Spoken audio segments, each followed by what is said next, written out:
There are three documents that form the basis of the development of our trail. The first is John Bartram's journal, and that's a 1766 product that he did with William's input and assistance. The second is William Bartram's report, and the third is Bartram's Travels, which was the published document, which is based not only on William's experience, but draws from the information that was written down in John Bartram's journal and from the report that he drafted for Fothergill, and probably other notes that he took during the trip. So if you realize by reading all three documents and doing comparisons, you realize that he's actually revisiting a lot of the spots, because he, you know, if you think about it, it's a wild and woolly place. Well, I camped over there, it was fine, you know, no bears came out, no Indians did this, you know. Yeah. So he's hitting a lot of the same spots that he stopped with his dad. When you get up here, you'll see this bluff, and it was this bluff along this part of the St. Johns River that attracted Denny's Rolls to this, because it was nice high ground, overlooked the river, it's on the correct side of the river. The idea was he was going to establish the first real English settlement right here in East Palatka on the St. Johns River. It was a pretty dismal failure. He had envisioned attracting indentured servants and people who would come over and find this to be kind of a real mecca, but what he found was that the humidity in Florida was not suitable. Nobody from England was able to really acclimate and be very happy with the climate conditions here. And so the settlement itself, the people, as soon as they got here, as soon as they could, they ran off. And so it was Christmas Day in 1765 that John and William Bartram left from Palmetto Bluff up on the north, which is essentially the county line, Putnam County line. And they came down and their boat was rowed past Palatka, and this is where they spent Christmas night, here in Rollstown, with the manager of Denny Rolls plantation.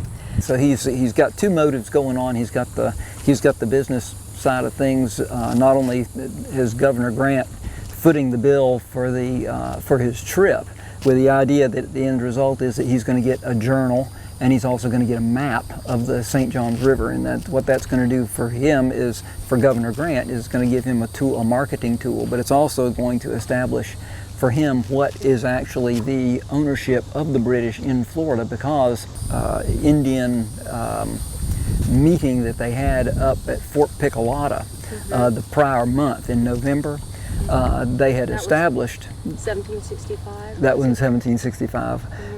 They had established as a treaty with the Native Americans, the Creeks, that the boundary between what was Indian territory and what would be English territory was going to be a line that was established from a trading house on Black Creek down to the mouth of the Ocklawaha River, and then from thence it would be anything that was east of the St. Johns River. So the further south that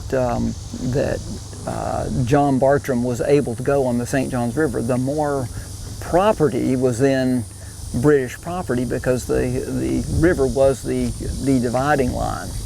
And so he had a big interest in having an accurate depiction of how much property was actually available, because they were handing out these land grants to Englishmen over in England. They needed to know, okay, how much land do we really have to give out, and what's going to be attractive about it? How do we sell it?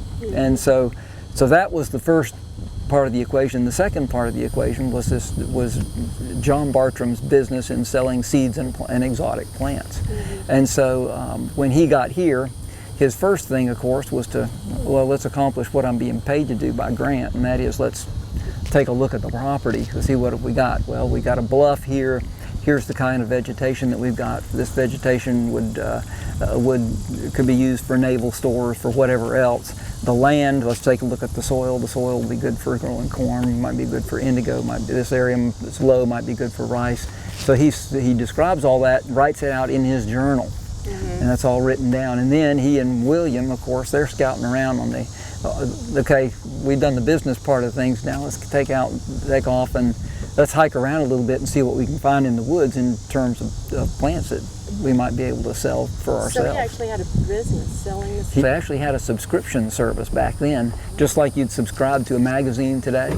Oh. You would subscribe to a seed service, and they would box up these. I've forgotten what they call them. A six shilling box or something. It was a, but they would package up a little box of plants and seeds, and they would ship them, put them on the ship to England, and about every 6 months, or I don't know, it's every so often, some period, you would get this box of seeds and plants with little descriptions of what the plant looks like and that kind of thing. And so people would subscribe. They'd send John the money, and that money was a constant subscription, a constant income to him. And he would send back these plants and seeds that nobody in England had ever seen, and really sheds a lot of light on what John Bartram was doing, why he was really interested in coming down to Florida, because it was just a wealth of new plants that nobody had ever seen before. And so it could be a marketing extravaganza for him.